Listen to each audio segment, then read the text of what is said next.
तुझ्या हातची प्यादी आम्ही खेळ तुझा हा सगळा तुझ्या कृपेने मांडला मी संसार माझा वेगळा संसार माझा वेगळा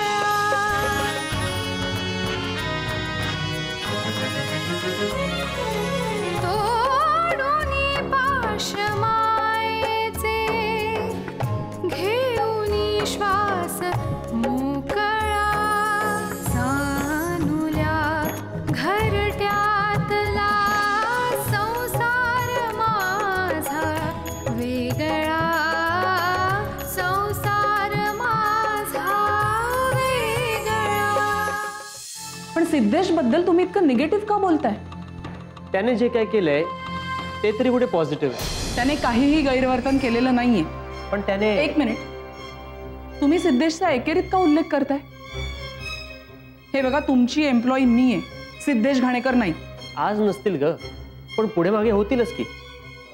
सगळं काही सोडून द्यायला कोण सांगते, पण एखाद वेळी सगळं काही विसरायला काय हरकत आहे?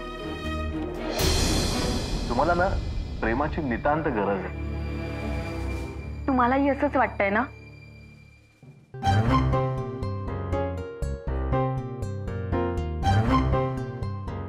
मिस्टर घाणेकर, तुम्ही दिलेला पुरावा आम्ही पडताळून पाहतो आणि आमचं डिसिजन तुम्हाला कळवतो।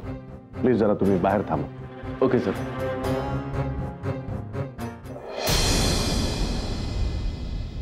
पॅरिसला तर तुला यावंच लागणार। गोल्डन अपॉर्च्युनिटी आहे, नाव आणि पैसा कमवायची। नाही जेडी, मला नाही जमणार, मला नाही यायचंय। का? मी तिकडे गेले तर सिद्धेशचं कोण करणार? का? तुझी सासू आहे ना घरी? नाही नाही, सासूच्या अंगावर सगळी कामं टाकून फॉरेनला जायला मला खरंच जमणार नाही, मला इंटरेस्ट नाहीये। What nonsense you are talking? अवघ्या 15 दिवसांचा प्रश्न आहे। Just 15 days my dear. Sorry, मला नाही जमणार। But it's a must. कंपनीच्या प्रॉफिटसाठी आपल्याला ही संधी घेणं गरजेचं आहे, नाहीतर कंपनीचं खूप नुकसान होईल। But it is compulsory. Please think again. ठीक आहे, तसंच असेल तर एका अटीवर यायला तयार आहे मी। कोणती? सिद्धेशही असेल माझ्यासोबत।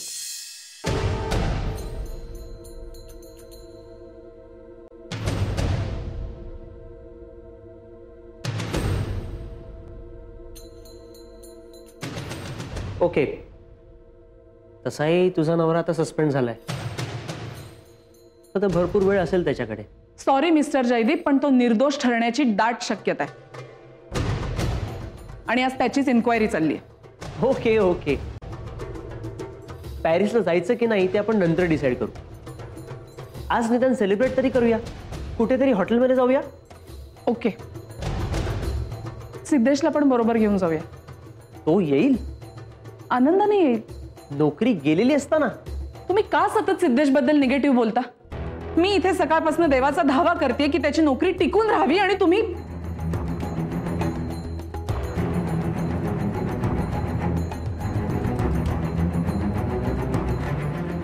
I am sorry. It's okay Rujuta, हा विषय तुर्तास इथेच संपलेला आहे। मी येतो।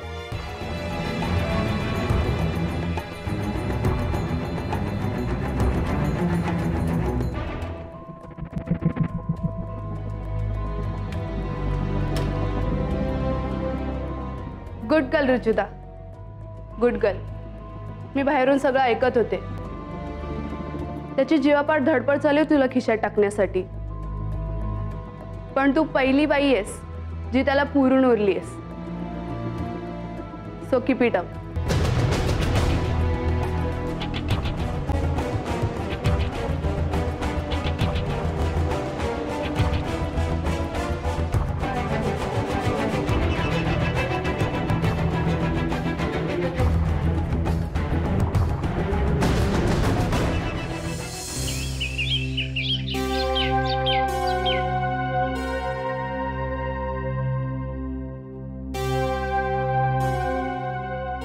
कधी येणार आहे हा?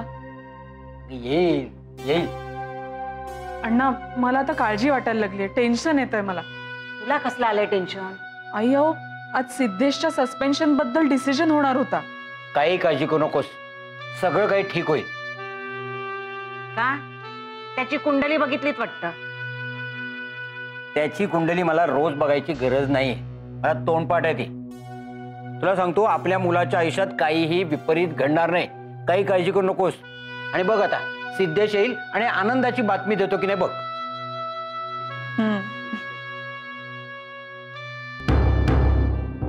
अण्णा सिद्धेश सिद्धेश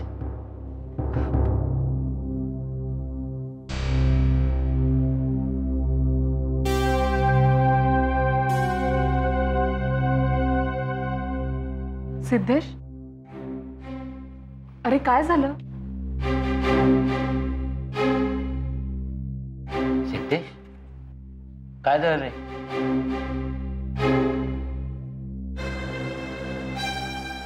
सिद्धेश अरे सांग ना. माझ्या कंपनीने मला निर्दोष ठरवलेला आहे.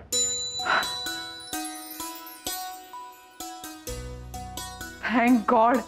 काय रे सिद्धेश, कशाला उगाच एवढा सस्पेन्स? माझा जीव जायची वेळ आली होती. माझा आता गेलाच असता. किती वेळ श्वास रोखून ठेवला होता मी. मग का रे, का एवढं लवकर का सांगितलं? तुम्ही ना अण्णा एवढंच नाही, माझं अडलेलं प्रमोशन सुद्धा क्लिअर होण्याची शक्यता आहे. वा, खरंच great. I am so happy. मी आधी मम्मीला फोन करते हा.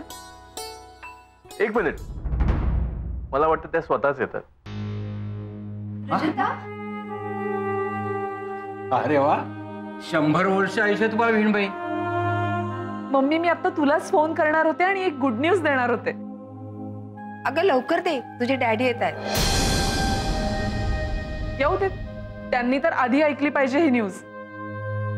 का? काय झालं?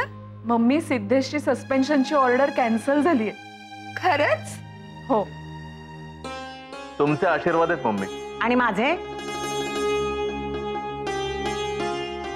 तुझे गृहीत धरलेलेच आहेत त्याने. तुमची सस्पेन्शन ऑर्डर कॅन्सल झाली तर मग रुजुताचे डॅडी एवढे अपसेट का? म्हणूनच झाले असतील. मिस्टर घाणेकर,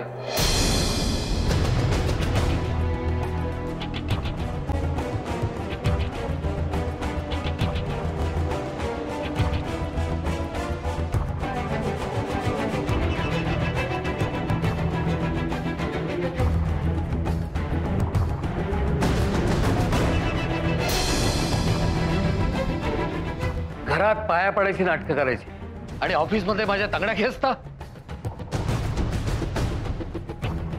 मी काय केलंय? तुझी एन्क्वायरी चालू असताना माझं नाव कशाला घेतलंस? तुझ्या प्रकरणामध्ये माझा काय संबंध आहे?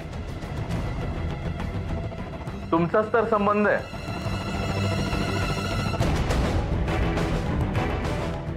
सिद्धेश, अरे काय बोलतोयस तू हे? खरं तेच सांगतोय मी.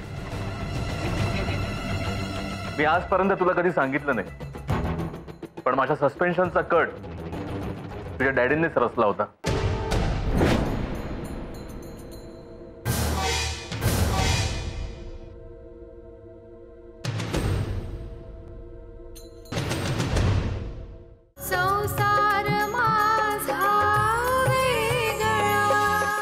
डॅडी, सिद्धेश सांगतोय ते खरंय का? साफ खोटं बोलतोय हा. हा माणूस खोटारडा आहे हे ऑलरेडी सिद्ध झालंय. यू आर रॉंग मिस्टर घाटगे. तुम्हाला कोणीतरी चुकीची माहिती दिली. इन्क्वायरी कमिटीमध्ये मी सिद्ध केलंय मी किती प्रामाणिक आहे. माझ्या नावाचा वापर करून तुमच्या नावाचा वापर मी नाही केला, तुमच्या मैत्रिणीने केला. यांची मैत्रीण? हो, आणि त्या मैत्रिणीचं नाव आहे मिसेस शृंगार पुरे.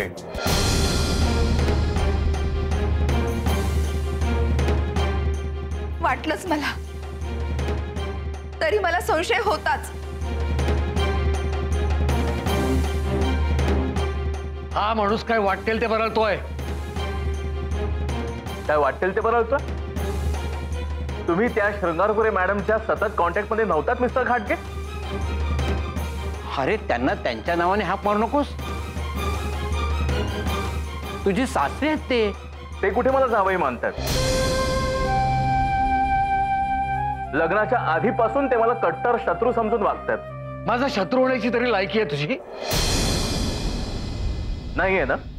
मग का माझा काटा काढायचा प्लॅन केला तुम्ही त्या शृंगारपुरे मॅडम बरोबर? डॅडी, हे खरं आहे का? Shringarpure is just my business client. Rujuta, मी सांगतो तुला सगळा घटनाक्रम.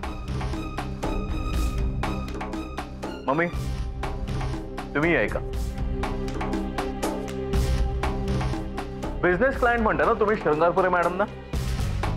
मग पहिल्याच मीटिंग मध्ये तुम्ही त्यांना का सांगितलं की डील करायला घाणेकरांना पाठवू नका म्हणून? कारण तू मला कधीच माझ्या तोला बोलाचा वाटला नाहीस.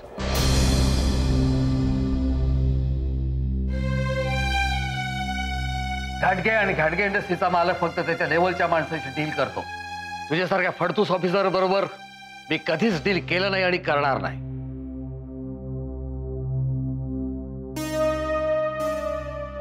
असं? मग माझ्या संबंधात तुम्ही शृंगारपुरे मॅडमना दिवसात 10 वेळा फोन का करायचं? अरे कोणत्या गाढवानी सांगितलं तुला हे? गाढवाने नाही सांगितलं, मी सांगितलंय त्याला. आणि आपलं यावरून कित्येकदा भांडण सुद्धा झालंय. तू जरा गप्प बसशील का? का म्हणून गप्प बसू? इथे तुम्ही माझ्या मुलीच्या आयुष्याचं वाटोळं करायला निघालात आणि मी गप्प बसू?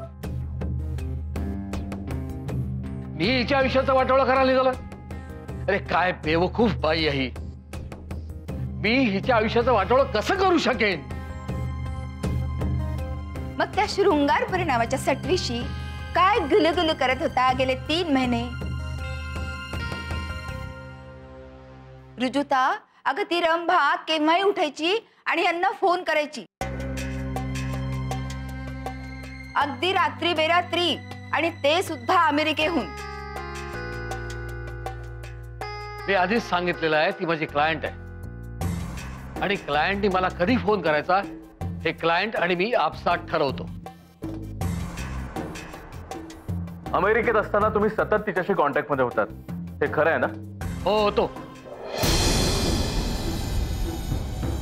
मी तिच्या कंपनीला करोडो रुपयाचं कॉन्ट्रॅक्ट मिळवून देण्याच्या निमित्तानं मिसेस शृंगारपुरेंच्या कॉन्टॅक्ट मध्ये होतो.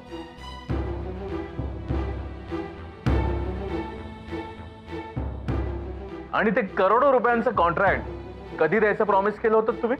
None of your business. नाही, सांगा ना, कोणत्या अटींवर देणार होता तुम्ही ते कॉन्ट्रॅक्ट आमच्या कंपनीला? बोला डॅडी, कोणत्या अटीवर देणार होतात?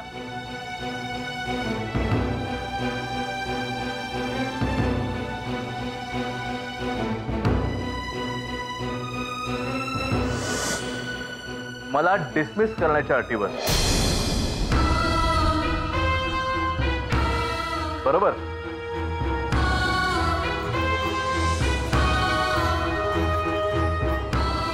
डॅडी, काय ऐकते मी हे? अशी कुठलीही अट मी घातल्याचं माझ्या स्मरणात नाही. असं? मग हे जरा आपल्या मुलीच्या डोक्यावर हात ठेवून सांगा ना. हो डॅडी, माझ्या डोक्यावर हात ठेवा आणि सांगा. अहो ठेवा ना तिच्या डोक्यावर हात. असल्या फडतूस अंधश्रद्धेवर माझा विश्वास नाही. अंधश्रद्धेच्या जोरावर पोटाची खळगी भरणाऱ्यांच्या कुटुंबामध्ये डोक्यावर हात ठेवून शपथ घेण्याची नाटकं भलेही चालत असतील. I don't believe in it. माझा अंधश्रद्धेवर विश्वास नाही. डॅडी, खबरदार माझ्या घरातल्या लोकांबद्दल अपमानास्पद उद्गार काढलेत तर.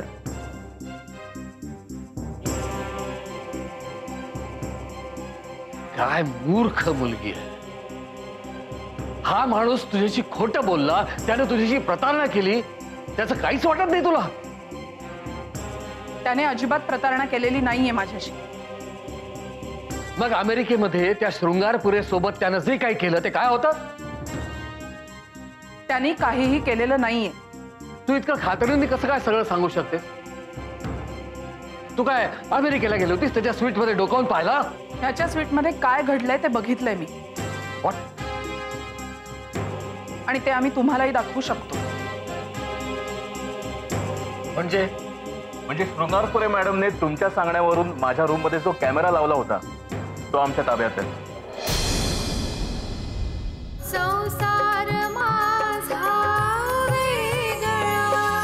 शृंगारपुरे मॅडमने तुमच्या सांगण्यावरून माझ्या रूम मध्ये जो कॅमेरा लावला होता तो आमच्या ताब्यात आहे.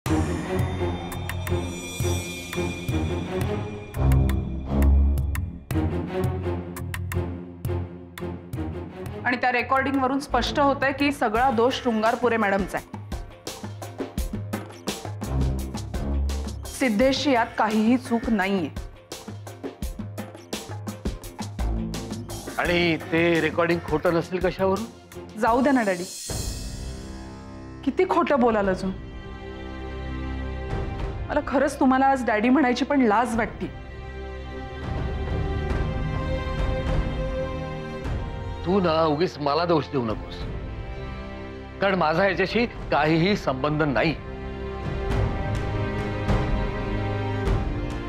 मी कोणाला सांगितलं नव्हतं याच्या स्वीटमध्ये कॅमेरा ठेवायला. आणि कोणाला माझ्यावर तसे आरोप करायचे असतील तर ते त्याला पुराव्यानिशी सिद्ध करायला लागतील. ते मी इन्क्वायरी कमिटी समोर सिद्ध केलेलं आहे.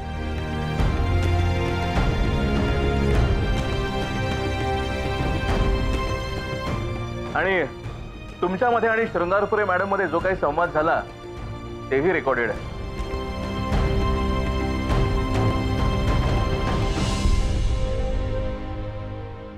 डॅडी, असं वागून काय मिळालं हो तुम्हाला? आज जर सिद्धेशने कॅमेरा पकडला नसता तर काय अनर्थ झाला असता? माझी आणि सिद्धेशची डिवोर्स व्हायची वेळ आली असती.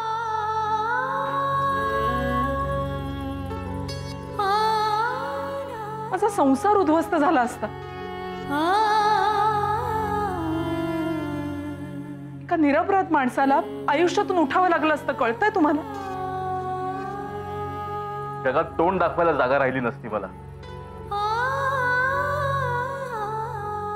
कारण तुम्ही त्या बाईंना अशा इन्स्ट्रक्शन्स दिल्या होत्या की त्याला नुसतं डिसमिस करू नका, त्याला ह्युमिलेट करून डिसमिस करा.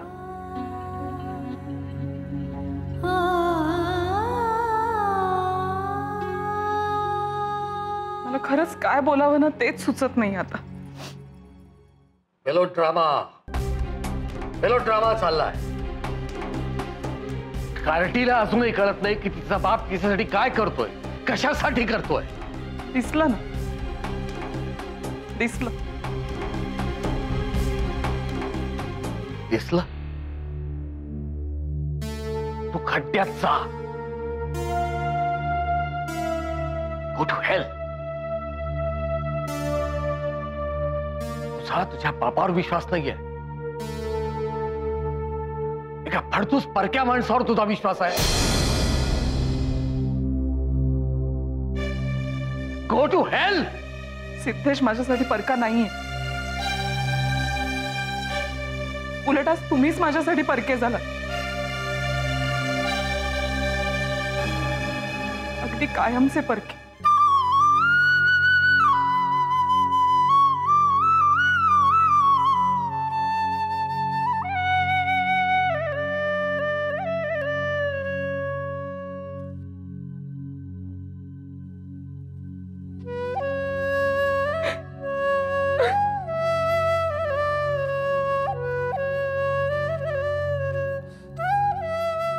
मी गाडीत वाट बघतोय.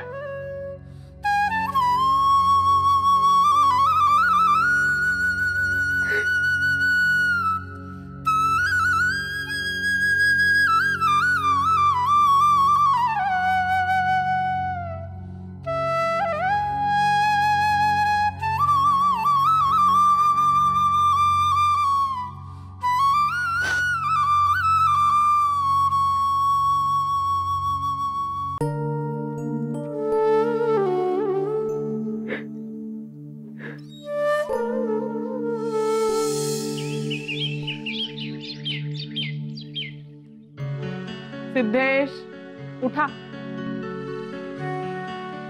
सिद्धेश अरे उठ ना.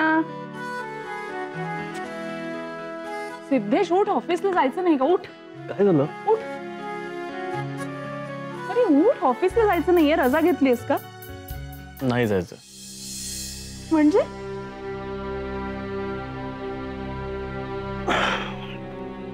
मला त्या ऑफिसमध्ये जावंसं वाटत नाही आता. का पण? आता तर तुझी सुटका झाली आहे ना निर्दोष. तरी पण मला त्या ऑफिसमध्ये जावंसं वाटत नाही. परत जायचं, त्या बाईच्या हाताखाली काम करायचं. तुला खरं सांगू का रुजुता, मला परत त्या बाईचं तोंड बघायची इच्छा होत नाही. सिद्धेश अरे असं म्हणून कसं चालेल? नोकरीचा प्रश्न आहे.